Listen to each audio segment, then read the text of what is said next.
school here in Southern California.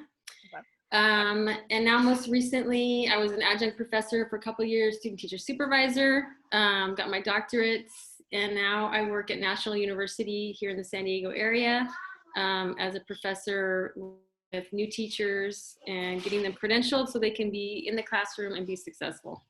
Nice. So I should call you Professor Michel now. Dr. Professor Michel. Is that as of like 2 weeks. As of like 2 weeks. Nice. Nice. Congratulations on the new gig. Thank you. Thank you. I'm excited. That's awesome. That's awesome. So so you're an adjunct professor. I mean, not adjunct, but you're a professor now at National University. That's correct? So if in your own words, if they're like, oh my gosh, who are you? What do you do? Like, tell us a little about you. Like, we want to know about your life, your story. Well, let's see. I got into teaching kind of an unconventional way. I did not go through a student teaching credentialing program. I did not do student teaching. I got into teaching through the Teach for America program. Okay. I was placed, I didn't have hardly any experience. I didn't really have any experience with children. I was placed in Houston, Texas, in an under-resourced, kind of underprivileged area. I taught in Houston for 2 years, and that left like an animal mark on me. Those 2 years were really hard, but I learned so much about myself. I fell in love with teaching, and since then, I've just been pretty dedicated to mentoring and supporting novice teachers in the field and also pre-service. And so I kind of sought those experiences, mentorships out when I was a teacher and then as an instructional coach, and now I feel like I have the biggest impact working with teacher candidates in like higher ed. But I'm really passionate, and the reason why I love connecting with you so much is one of my jams is this construct of self-efficacy and developing self-efficacy in our teachers, and then, you know, having that be translated with our students as well is what I'm excited about. So. Nice. So now, so you say your jam is new teachers and pre-service teachers, which that was new to me once I got into space. Pre-service, it's like, oh, pre-service. Yes. In-service and pre-service. So pre-service. Got you. Pre-service teachers, but also this idea of efficacy. And just to, like, you know, since this is your jam, somebody, they may be watching, they be like, what the heck is an efficacy? Could you just give us like an idea of like what that is, like the Cliff Notes version of what is efficacy for those that may be wondering? Okay, so efficacy is a construct that talks about the level of confidence that an individual brings to a task. So whether or not a student, a teacher, anyone feels like they can do an approach, a task with confidence. And that really feeds into motivation, engagement, interest. Because if you can do something with confidence, you're more likely to do it. And so there's specifically 4 things to develop efficacy, various experiences. So, you know, you hear that expression, living vicariously through someone else. Like if you see someone else model the task that you're trying to achieve, that's one way. There's verbal persuasion, where you have someone coaching you that helps you also develop your efficacy.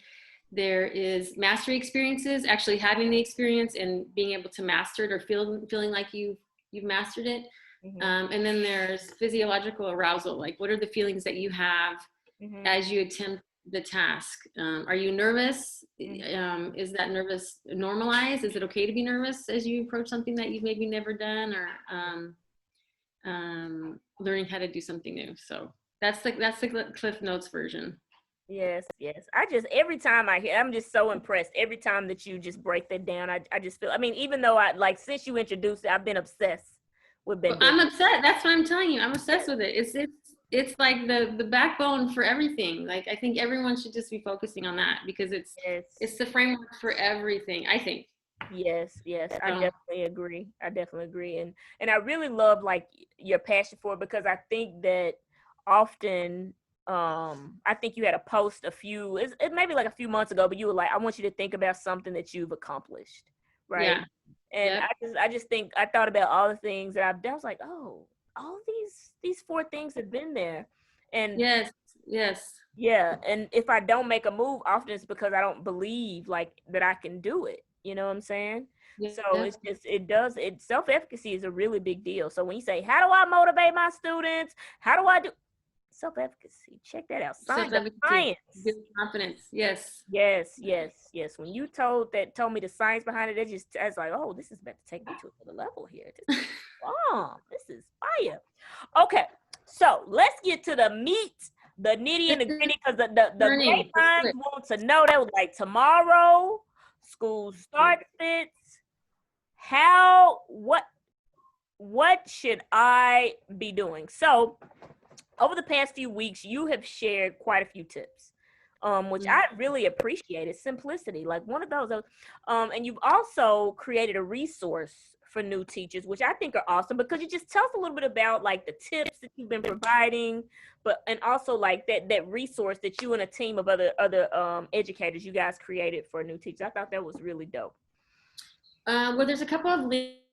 If you go to my profile on Instagram, there's a couple of links. There's a link tree, and there's a couple of webinars that I created there, and mainly the resources that are on that link tree. And I actually I have more I need to add, but it's all about relationship building, which is the same as if it would be in the classroom, but it's going to look and feel different in distance learning, online, like digital context.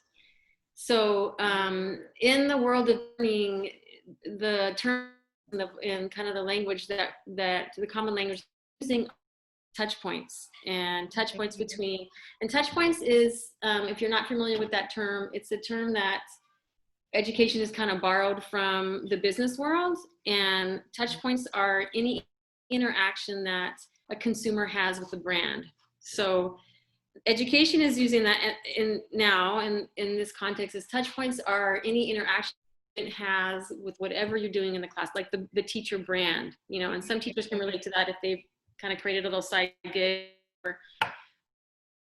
But sometimes a student interacts with your digital space, your Google, your Bitmoji classroom, anything that you're putting out, your Google chat, your anything that you're creating, those are touch points. And so you want to start thinking about your instruction in terms of touch points. So student to student touch points, student to content points,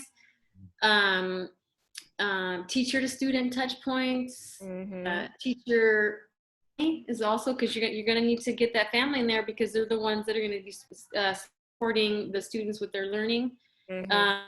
So it's thinking about your instruction in terms of like interfacing or making that connection. Like, I'm really visual, so I always see it like, okay, the connection that is happening between what you're delivering and the student that comes in, and they have this interaction, and then they kind of go out, and then they have to come back in during.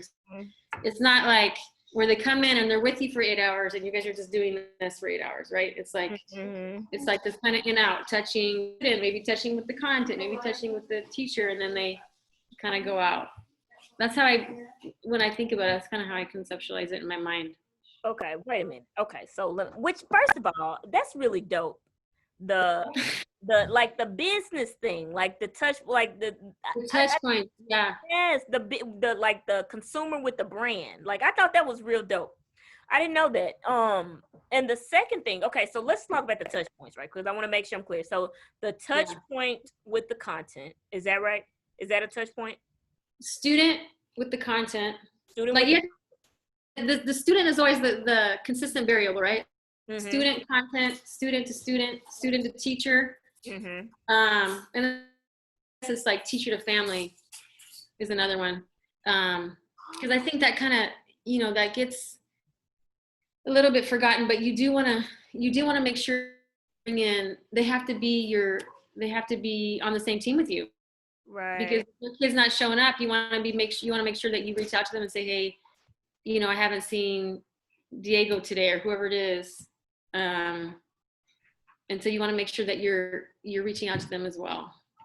Right. Oh, I love it. So the touch points. See, and to me, like, by you saying that, it's like it simplifies it. But I think, like, I'm thinking about it, I'm like, okay, now I kind of know how I need to be thinking through, even like planning. Yes.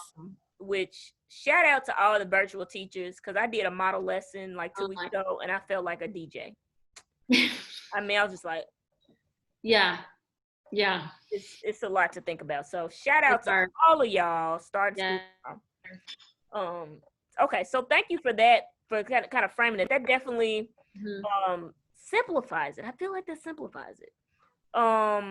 So if I'm a new teacher, I'm doing distance learning, like what are some things that I should be thinking about? Now that you said the touch points, I'm like, shoot, that's one of them. But go ahead. So tell me, like, what are like 3 things that I could possibly should be thinking about right now that I haven't thought of? Well, I mean, hands down, relationships. So, I mean, I don't know. Do you want me to unpack that for a second? Please unpack it. Please unpack it. If you have not already grasped, I mean, relationships trump everything. I mean, relationships. I mean, I cannot, and I know Andrea's on that same train with the relationships. We cannot underestimate the value of relationships.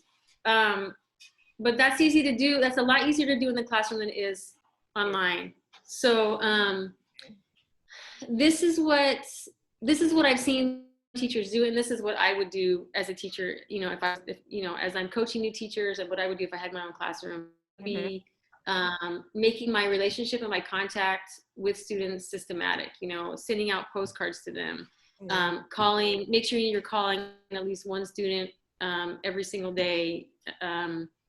Having when you have those students that don't show up to your Zoom, to reach out to those parents, like have a pre-written email, just cut and paste into an email to make, time,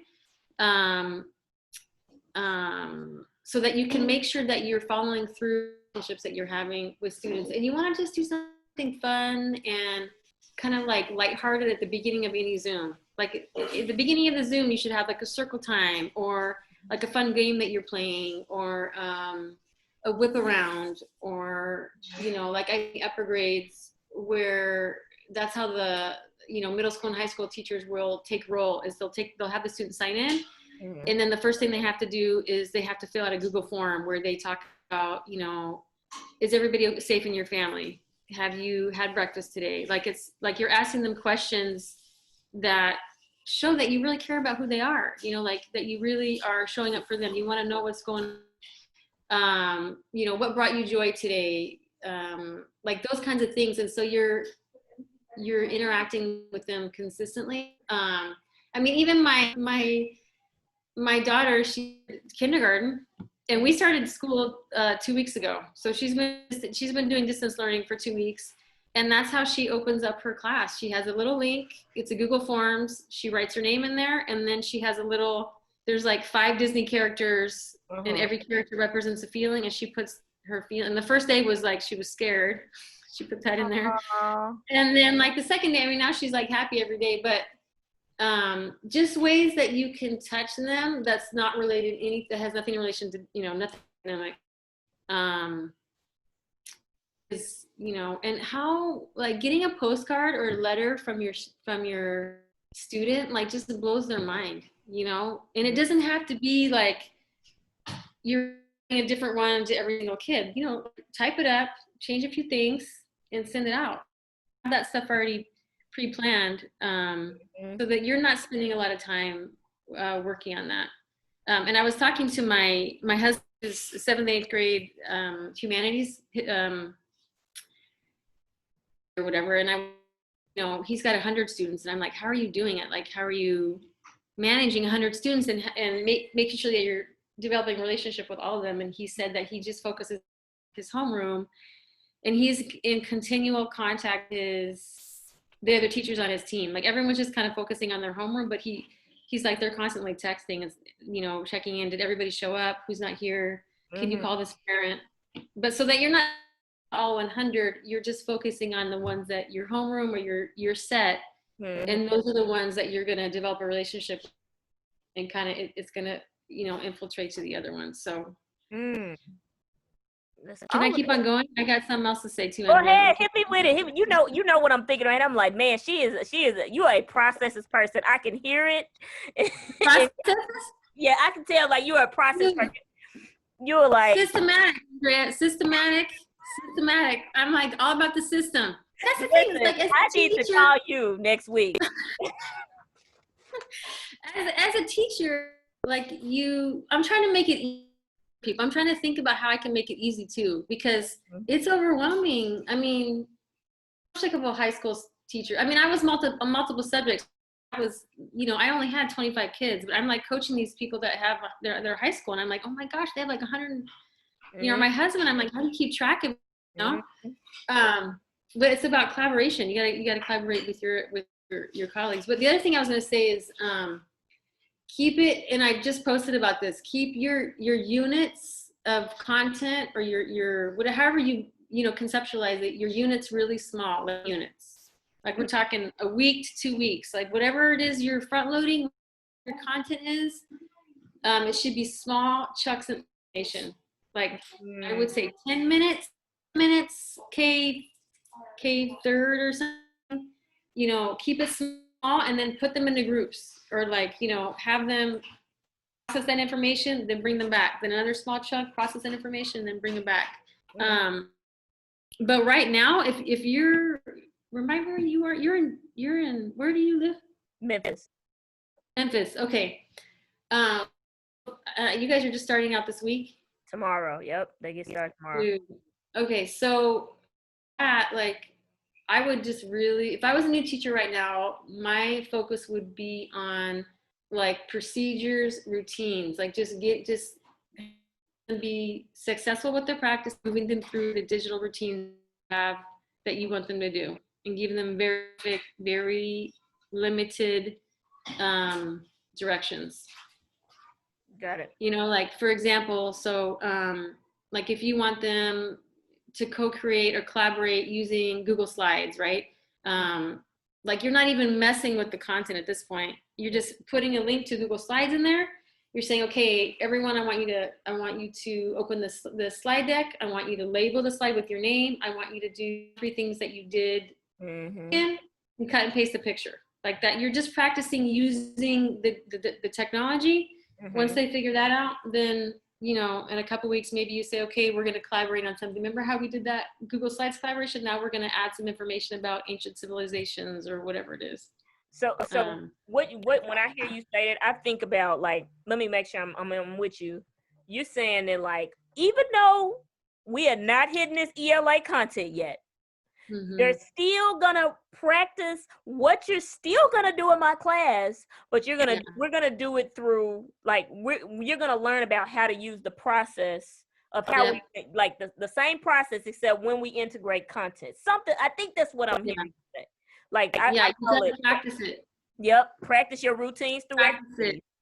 I forgot what tip that is, but that is in the Rookie's Playbook, y'all. Practice your routines through activities. Yes. It's the same for digital learning. Like you forget, like you think, but like I was talking to my husband, he teaches 7th and 8th. He's like, I gave them 2 directions. Like literally, he's like, I gave them 2 directions. I don't give them more than that. Like just go practice these 2 things, and then that's it. And then we, like he's not, trying to put, you can't really do the content yet. You just have to practice the things first. Yeah. So. Yeah, which I agree with what you said, though. Like, it's still like what you would do. Like, if you were in a classroom, you still would do the same thing. It's like, I know we're not hitting math yet, but we will learn how to interact in this classroom. Yes. Still the same thing. Yes, very similar. Oh, I love that. So let me make sure, let me bottom line this thing. So then relationships, say it again for the people in the back, y'all. Listen, we got to bring that YouTuber teaching. Okay. And procedures and routines.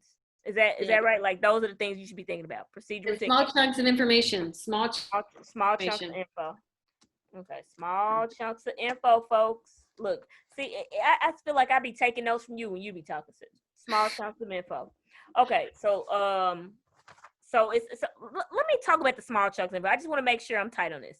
Okay, so with small chunks of info, so I'm not doing like I would come into class, I'm doing the whole lesson. I might take the most essential parts of it and be like, okay, when we come together, we're gonna do this part. Is that right? Yeah, and that's another thing that I also did. I just recently did a tip about that. You're not going to be able to do, if you're doing distance learning. I mean, I don't know how long you guys are, I don't know how long we're going to be in distance learning, but you're not going to be able to to teach all of the standards in the distance learning format. You're just not going to. Just kind of like, you know, just let that right off your back. Like, Tell me more. It's not gonna be able to do it. It's gonna be, you have to hit level, like your content that you really want that the students get before they move on to the classroom. And I'm going to tell you, Andrea, that's going to be really hard in communities that you have students that are underachieving. Like where I worked, the schools that I worked at, they already came into the classroom and they needed to know everything. There was no, you know, they didn't need everything. There was nothing I could skip. They needed it all, right? So my advice around that is you're going to have to be strategic. Hopefully you work with administration or you work with colleagues that are willing to collaborate with you on, you know, vertical alignment, and really focusing on what are the key things. In English language arts, ELA, the Common Core, I think it's easier because you can see the kind of the trajectory goes up, but it kind of supports as it moves up, like, you know, main idea supporting details. I mean, that's everywhere, right? It doesn't get a little bit hairy, like up in the upper grades or whatever, but math is hard because it's sequential. So my advice is, and I linked two really good, Unpacking the Common Core 2. Well, you know those resources. I reference those resources on my Instagram post, on the link tree. They are really good because they kind of unpack, like I said, the trajectory, where the students need to be for each grade level. It's all right there. And then what to really focus on. And when you see that, it's almost, for me, it was almost like more relaxing because it wasn't as overwhelming. I just let all the noise go. This is what I need to focus on, you know, because it's easy to get overwhelmed and start freaking out about testing and all that stuff. But this is an authoritative book telling me to focus my efforts. Yes. Yes, and they pay these people millions of money to do this. I mean, please don't. You don't have to teach everything. And that's a really great resource that she just named, guys. Because I think that one of the things you just named is so important is like that intentionality. It's going to be really critical because, like you said, like I know, especially in math, everything is so tightly connected. But some of the things I often tell teachers is like, yo, like when I taught high school, I was like, I'm not making up for the fact that you didn't learn fractions. Like, I'm not going to teach you that. I don't have time. But what I can teach you, I can teach you some distributed property just so you can do these equations or whatever we're doing, you know? So I think another piece here is like, what's the most essential prereq, you know? Yes. I can't make up everything, but what's the most essential prereq to give them access to the grade level content? Yes. Loving all of that. Michelle and Fitz podcast coming to you soon. No, I'm kidding. Okay, so let's talk about teachers is freaking out right now. Like, because you know it's happening. Like, I mean, the people freaking out, they're like, what the heck I did to DJ? So, like, what are some challenges that you foresee for a new teacher? Like, that maybe, you know, like, I'm freaking the hell out. What are they freaking out about right now? What do you think? And what do you think are some ways to mitigate them? Well, I think tech is going to be huge. Tech is huge. Like it is, you know, that's what kind of, that always touches me, because there are communities that don't have access. There's teachers that are, I mean, they're working in communities that don't have access. And so, and then you have communities that do have access, and then there's so many variables that you can't control. But this is what I would, because I was thinking about this today. Right. I was at the beach. I saw that. I'm jealous. Go ahead. Talking to my husband about this, and we were talking about it, and I think what I think would help, it's not going to fix everything, but a couple of things suggest that would help is, and you're going to laugh at me, Andrea, because it all goes back to the process. Okay. You know, but taking consideration, there's all these variables that you don't have to, right? But there are things that you can do to mitigate. So you can anticipate there's going to be tech problems, right? So one way to address that is, like I've already talked about, like giving your a couple or, one or two directions at a time. reaching out to the parents, taking inventory of what we know about what kind of technology the students have out there. Because I think part of what gets teachers all rattled and wound up is the unknowns, right? They don't have a plan. They don't know what's going on. That stresses people out. Right. So if you can get access, to parent email or call your parents, OMG, like call your parents, touch it, like I said, you have a lot of kids that, just worry about you, or if you're in multiple subjects, call your parents. Like they're freaking out too. They want the teacher on their team too. Call your parents. Say, hey, I'm just doing an inventory. What can I expect that your student will show up with? Begin that relationship early, right? So I would say one. I'm sorry, I don't mean to be jumping around. One, take inventory. Figure out what you do have. From that, document a living document that's like a troubleshooting document.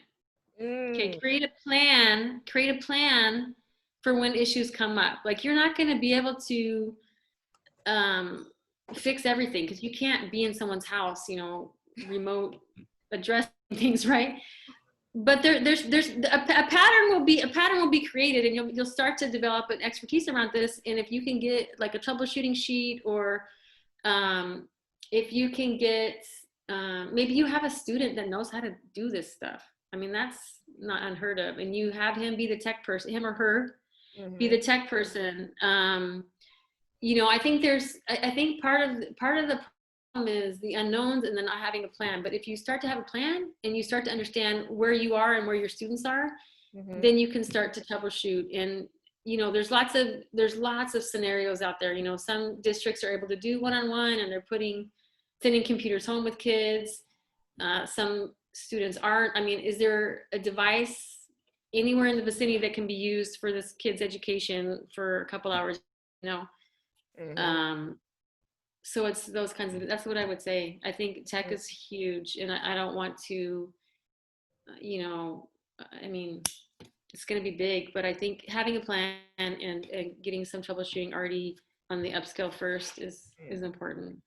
Yeah, I think one of the things that you just named, like an underlying of what you're saying to me, is like control what you can control, right? It's just like, to me, like when I hear you say that, it's like even when you're teaching a lesson, you'd be like, this is where they're no longer going to be in the car. This is where we are not going to be going the same direction. Where can I anticipate the crash? Yeah. And something someone else said, I asked the question, I said, new teacher. She was like, veteran teachers freaking out right now too. Let's be clear. Yes. We're all new. I think we're all new to this. Okay, so make sure I can nail it down. Okay, so you said anticipate the tech problems, a troubleshooting doc. So it's almost like anticipating, but also having like a solution for it too. What do we know, and look like almost taking an inventory of what you do have, and then contacting those parents, which that's a tip in the book, y'all. But anyways, listen, read the book. Read Andrea's book. Yeah, but seriously, like the calling the parents, you are so on point with that. Like you really are so on point, like especially because I tutor a few parents, and right now, like they like, this is a lot. Like this is a lot, and just that support, I imagine, coming from your teacher, like, hey, I'm on your side, I want to help you, like, oh my gosh, and just, hey, what do you have? How can I help? I mean, I just feel like that would be so huge, just so huge. Those are really good. And guys, what I'm gonna do is these tips, I'm writing them down because I'm learning too, but I'm gonna drop these in the comments after we're done, so you can have access to some of the things that she named, like the top 3 things we should be focused on. What are some challenges you foresee? Some things there. So I'll drop that. I'll drop that there. Okay, so one of the challenges that I hear, well, let's back up. So let's talk about this idea of efficacy, because you already know I'm talking to the efficacy expert. I got to ask. Like, what are your thoughts on how do we build this in the virtual world? Is it the same? Are we still doing the scientific same thing, mastery experience, vicarious? Like, are we still doing that? What are your thoughts on that? I think right now, the reason why, like I'm looking at my own kids, so they've been doing this for 2 weeks now. Okay. And why my kid is so into it is because she can do everything that the teacher has given to her yet so far. You know what I mean? Like now is not the time to test the limits or give that they are going to struggle with. Like now is not the time to like, and don't misunderstand me, but hear me out here. Like you want to give them something they can do, something they can feel confident with, to have them come back and to kind of develop that, okay, I can do that, I can do this. Because a lot of them, they may be living in the digital world, and I think we make assumptions about how they can, they're able to access applications and do all this stuff, and they're great problem solvers, but they don't know how to format a Word document. They don't know how to, collaborate with Google Slides and use that in an academic context to present on something. And that is going to be hard. And then you put content into it, and they have the collaborating on Google Slides, and then you talk to them about, a 5-point paragraph, and they're just like, I'm not doing this. And then they just shut down. So what I said right now, it kind of touches on what we were talking about. Like, if you're just moving to distance learning, it needs to be, you're focusing on structure, and the content is super easy to access because you want them to learn the structure first and the procedure first. And then you start folding in, like, okay, ancient civilizations. I keep on thinking about that because that's what my husband's doing. But like, you want to give them some instruction, but then again, that's just going to be small chunks, like, right now it's all about success. How can I give them experiences with success right now? It's all about success. Like I said, my kindergartner, she just wants to watch her teacher, and it's so crazy because she's not in the classroom, but she's just like so engrossed in what's happening because, she's just over there manipulating, moving things around, and she's learning how to use a mouse, and that's what she now, and that's where she should be. Like, she's not even, no tests, no, like, we're not testing kids, we're like supporting them right now so that they can experience success, so that we can later kind of start integrating some of these more challenging things. Got you. So that's how can we develop efficacy? Oh my gosh, I just lost my train of thought. That's okay. So having mastery experiences. So right now you're providing mastery experiences with them, and a little bit of vicarious, right? Yes. So you're going to model what you want them to do. You might have a student with what you want them to do. That's the vice. And then you're going to give them the experience, and you're going to lower the bar so that they can experience success. You're going to lower, let's not get all hot and bothered about lowering expectations. I'm not saying that. I'm just saying that you have to give them, especially students that are struggling and have been struggling for 10 years in education, they're not going to come to the table if you challenge them. You have to they're going to come to the table if they feel like they can be successful. And then they've developed efficacy around digital learning. It's and then you're at the same time, you're developing that relationship. And so then when you ask them, okay, I want to write 5 sentences about this, done it. You've already written 5 sentences about one topic. We're just changing it, and now we're going to write. We've already done it. You've already read about it. Now we're going to write 5 sentences about this. Just give me 5 sentences. So, gotcha. It's just like that. Does that make sense? Yeah, I got it. When you said it, I was like, okay, now my thought came back. Okay, so this is what I'm like. This is overarching what I'm getting from what you're saying. Okay, so like the mastery experiences piece is huge because it's like a whole lot of layers of things that they're learning right now, right? Like they learn how to navigate in the virtual world. Now they learn the content, they learning they learn the structure, they learn, and and so I hear what you say. So to me, I'm not hearing let's lower the expectations. What I'm hearing is like, let's keep this simple. You know what I mean? Like, listen, you don't have to listen, I'm not giving you I'm not expecting you to be Harvard on the computer. Like the first day we out here and I'm like, yeah, we just going straight in. Like, you know what I mean? And the other part of that though, I hear is like, I'm wondering about is like the consideration, like the complex, like we're complex as human beings, and we're going through a global pandemic. And I'm just jumping in with like, oh, I'm giving you all of it. Like I see how it would feel like a lot for me. Like, how are you doing? Like, you know what I mean? So that's kind of what I hear underlying there too. We haven't even talked about the trauma. We haven't even talked about the trauma. Right.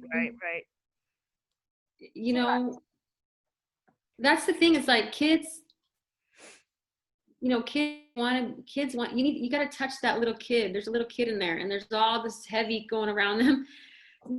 It's heavy going around them, and you want to, you know, you want to touch. There's a little kid in there, and they want to be touched, and they want to like sprinkle some. So like, you want to play a game. Like my husband's always playing games with the kids. He's always like trying to get their natural inclination to be goofy out there, because there's so much heavy going on. You know, it might be people that are sick in their house. You know, I mean, it's even if no one's sick, this is hard. This is hard. Everyone, this is hard. You know, it's hard. I'm, you know, everyone has a rough patch. I've been having some rough patches, you know, like, yes, this is hard. And our students trying to process it in their own little way. But, so yeah, just taking all that into consideration. Yeah. I love that you name, like, it's freaking hard, y'all. Like, let's just be clear. Like, this is not easy. This is brand new. Do you listen to Brene Brown? Do you listen to her podcast? She is, yes, I listen to her podcast, yes. Okay. Yes, recently, yes. Okay, so like she had this podcast. I listened to it yesterday, so I've been like binging. I just like found this thing and I am obsessed with it. Like I'm like, oh my gosh, I just listened to the one with Glennon Doyle, the bomb. Oh yeah. But she talked about this idea of FFTs, you know, and I was like, well, what the heck is an FFT? And she said, you know, nobody likes to be new at anything. Oh, yes. Yes, that was so good. I was like, y'all, I'm talking about this tomorrow on my pregame pep talk. But but she said FFTs, effing first time. No one wants to be a freaking rookie at anything. We want to just know it. But those tips that she named around, I was like, oh my gosh, I like freaking wrote those down, you know? But it was just like, yeah, man, this is the effing first time, y'all. It's gonna be hard. We're new, we're rookies, you know? And it's like letting go the expectation that we should be further along. I thought that was cool. We're gonna talk about that tomorrow on pregame pep talk, y'all. Come check it out. All right, so a couple of things I want to. So now we've talked about the efficacy piece, making it simple. Listen, folks. I know that I know we like to be team too much, but this is not the time to do it tomorrow. Keep that thing simple. Okay, now so let's shift gears and let's talk about. One of the things that I've been hearing from some students and some schools that I work with was that like, oh my gosh, we were booming on the first, you know, when we first started, and then it just kind of the attrition rate, like people just stopped kind of coming. What are your thoughts on getting kids motivated to get online and see me every day? Like, cause it sounds like your little ones are real motivated to get on there. Like, what are your thoughts on getting kids motivated to hop on the computer? You know, I think it starts with the understanding that this is real. So like, okay, this learning is not we're not playing this temporary, you know, like I have an older daughter, she's a junior in high school. Like that that counts. That junior counts. You have a junior in high school, first of all. You look really young. I'm just saying, like, you look like you're freaking 25 or something. Thank you, Andrea. You can have me on, Andrea. You have me on whenever you. You look so young, first of all. Like, thank you. You look really young. But I'm just saying. Okay, I mean, thank you. A junior, really? You. She's my stepdaughter. That's crazy. She's my stepdaughter. Her husband's even younger than me. Anyway, it's a different story. Okay. So, but the thing is, so if you look on my link tree on my Instagram profile, I linked my husband's norm, or like the thing he went over the very first of class. So if you have new teachers that are wondering what to do, go to my Instagram profile, and there's a link over there for his slides. And one of the things that I liked about his slides is that he was like, this is real. Like you need to, you know, like creating the culture where this school, this count is real. We're taking attendance every day. This counts for a year of your education. You know, like this is just it. And then also, you know, it ties into everything. So if you want to make it interesting, you want to make it motivational, you want to make it authentic, relevant to who they are. You want to make it so that they want to come to the Zoom, and that's going to be hard for some students, you know. Right. But it all goes back to that, you know, developing relationships, creating experiences that they're successful, and then talking to parents, like texting the parents, you know, whatever it is, emailing the parents saying, you know, hey, whoever didn't show up, what's going on? Can you tell me, is everything okay? What's, you know, what's happening? And developing that relationship. That's why, you know, like parents are one of your stakeholders, especially now more than ever. And I think, like, as a new teacher, I remember last time I was on, I talked about this. I was so all the parents, but the thing is that, you know, if you start having a conversation talking about their kid, parents can talk about their kids for, like, I love talking about my kids. I talk about my kids all day long. They're little angels. Oh my God, I just love them so much. And blah, blah, blah. Like, parents want to talk about their kids, and they want to talk about how great they are. And they don't, you know, like building that relationship so that that's the first go-to interaction that you have with them, which I think is probably, isn't that in your book too? Yes, that's in the book called All the Parents. That's in the book. Yes. I think teachers, maybe new teachers, or I know I was, are nervous about that, but it's so great to get that started from the get-go, because then when you have to show up, you can say, hey, I missed your son or daughter. So bummed out because I created this thing and I thought they would be able to give me this input based on this great thing that they're doing or whatever. You know, I was hoping that we could, I was hoping that they could add this to the conversation, but is everything okay? You know, like, you're going to have to get the parents involved, because they're part of your team, especially now.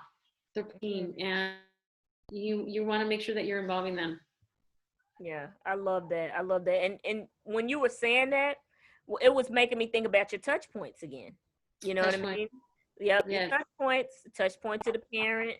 The student is the through line through it all. I love that. Student through line through it all, but getting those parents on your team and like really getting them bought in as well. You know, that's what I kind of hear you saying. Like, it's a relationship across each one of the touch points. Yes. Like, it's a relationship, and it's like, I see like this little image, like you said, like making sure that we all connected. Because when it's unplugged, it's like, wait a minute, they didn't come today. Wait, let me reach out to this person here and see how we can get all of our connections like all together. Yeah, I love the simplicity of that though. You know, because it really, like, if I was in the classroom now, I was like, okay, like I would just be looking through one of those lenses. If something is off, like, oh, I need to go to the teacher, or oh, I need to go to the student. Oh wait, this is a parent thing. This is a administrator. Oh wait a minute, they're disconnected from the content. Like, you know, so I love the simplicity of that. Yeah. I feel like that needs to be a workshop, and I'm looking forward to you releasing a product on that. So I need to, yes. Yes, I'm gonna need you to monetize that. But anyway, that's another conversation. We'll talk about that another. Yes. Okay, cool. Love that. Okay, so let's get into this. You know, I know we run out of time, but this is a question. It's hot topic, and you know, the Rookie Reset, we got to talk about it. Yes. We got to talk about race, equity, and access, because we're talking about the virtual learning, but we have to have this conversation. Like, what are your thoughts on this, and what suggestions do you have for teachers ensuring that we are creating this equitable environment and instruction for our students and access for everybody? So what are your thoughts on that? I'd love to hear. You know, I was thinking about this too. And I think that it goes back to some of the stuff that we've already talked about. How can we provide access? And, you know, and it goes back to, you know, your purpose. What drives you in this? What are you willing to do to make sure that your students have access? And some of that's going to come easily, you know, that falls within the normal criteria of teaching, like creating a troubleshooting doc, or, you know, taking inventory of what students do have.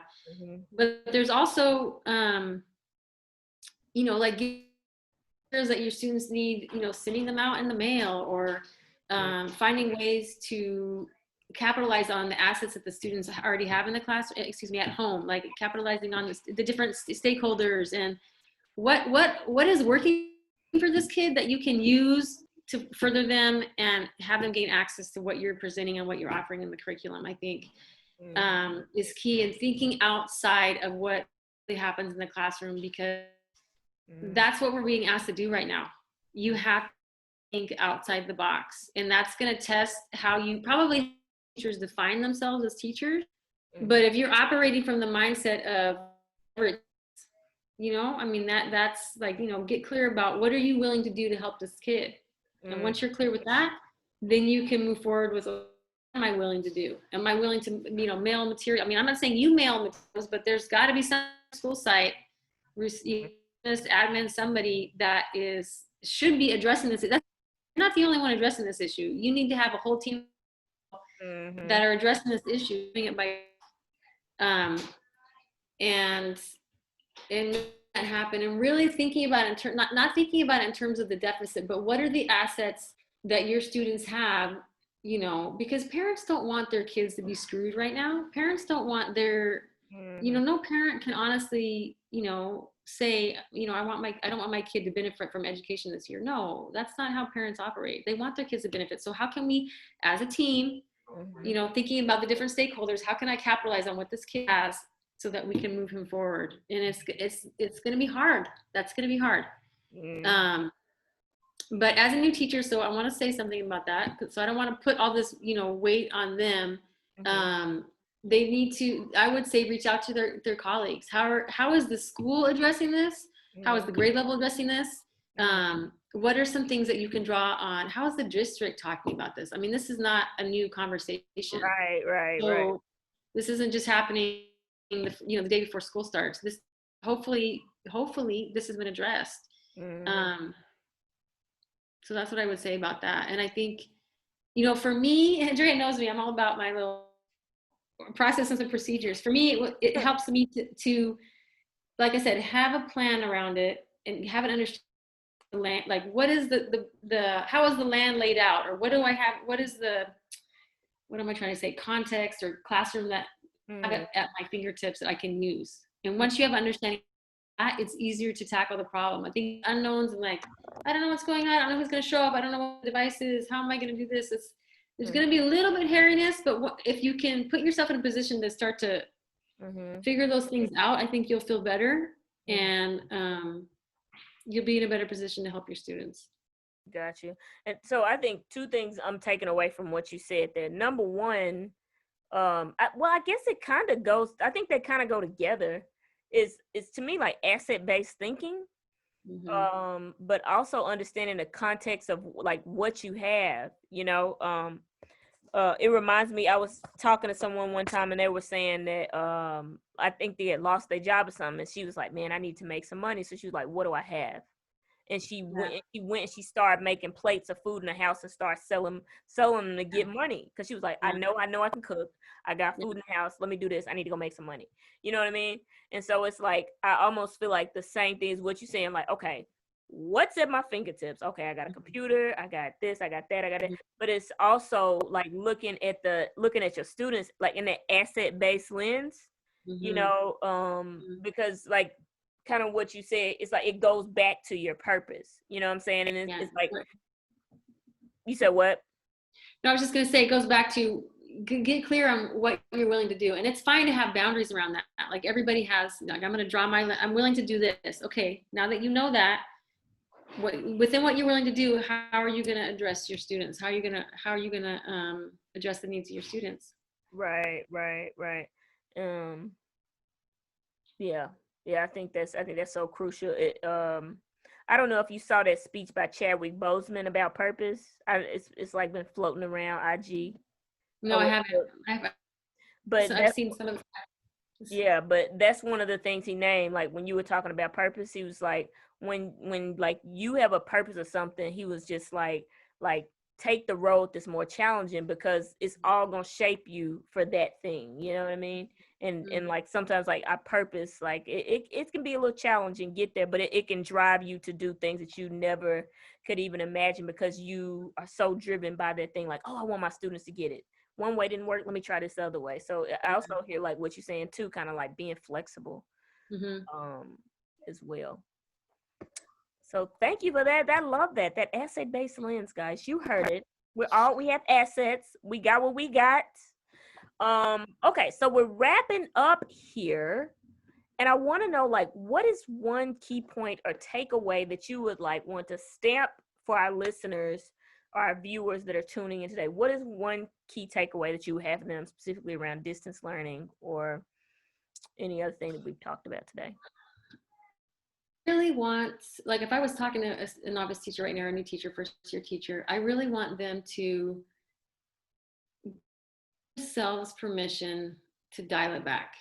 Like, you know, you not only do you not need to go like 100% full steam ahead right now, but it's better if like you need to dial it back. Like, look, don't, like, you're just, you yourself are learning all this stuff. Okay, that's one piece of it. And then your students are too. And you know, like you said, we're in a, like, all that stuff's happening.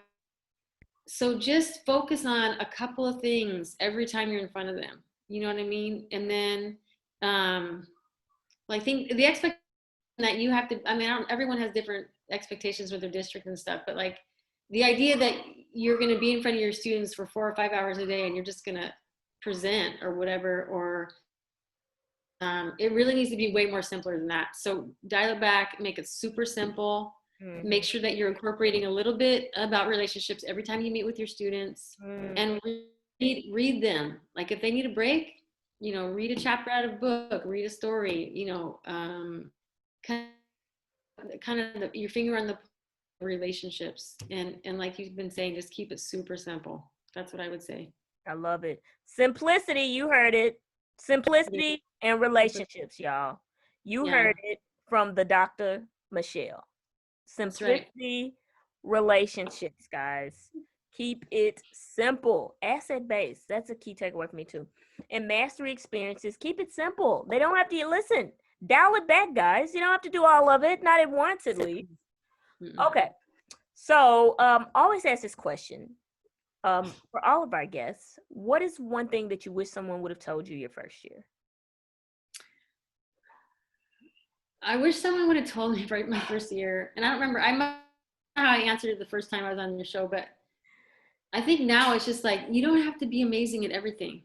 Like, pick a thing that you want to focus on and be amazing at that one thing. You know what I mean? Like, don't, like you said, no one wants to be new at anything, but that's the thing, is you are. And like, just embrace it. You know what I mean? Just embrace it. Like, just pick that one thing that you're trying to accomplish, not all the other stuff. You can't be perfect and a genius at all of it. You can only pick one thing. So maybe, you know, I remember, you know, my third, when I moved down here and got a teaching job, like, I just really wanted to focus on differentiated instruction and, you know, having my kids rotate and then teaching them how to read and all that stuff. And that's, you know, all I really focused on that first year. And I didn't develop all these amazing math lessons. I just did the curriculum and like whatever. So maybe right now you're just trying to learn about digital learning and digital literacy and digital stuff, you know. Come on. So, yeah, I mean, just trying to let go of trying to be that teacher maybe you saw when you were a student teacher, your favorite teacher when you had when you were growing up. There, you're gonna get there.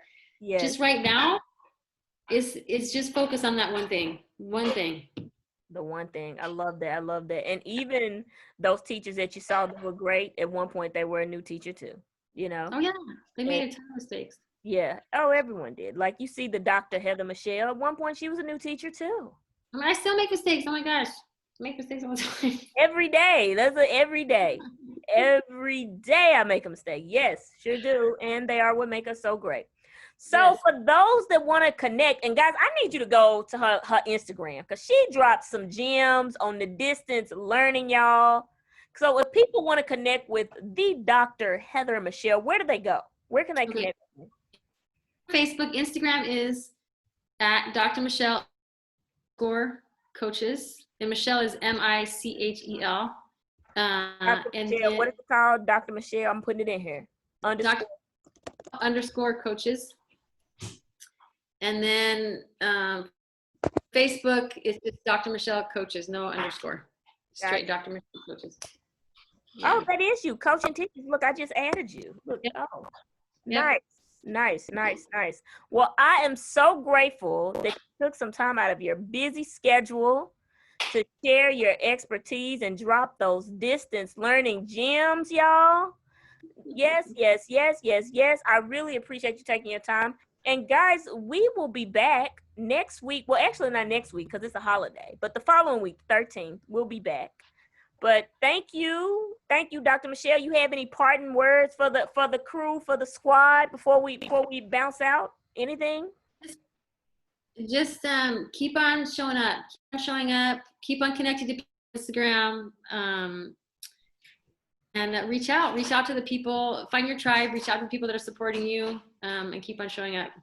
Yes, I love it. You heard it. Keep showing up.